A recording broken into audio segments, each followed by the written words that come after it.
Hey everyone, this is after the hair pack wash. This hair pack is really helped me because of, I think it has that kind of a smooth texture right now on the hair. That pack won't help you to grow the hair, but it will give you a good look, the shininess on the hair. And also the soap nut and shikai I'm using instead of shampoo and conditioner. Right now I don't have anything on the hair. Okay, I've been stopped using this shampoos and conditioners since a month because I see a lot of hair fall very recently, even the thinning hairlines.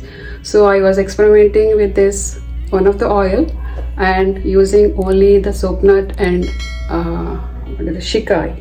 So I can see a visible hair growth. Actually, I can see it so much on the front line, especially here areas. Maybe I'll try to show it in the daylight.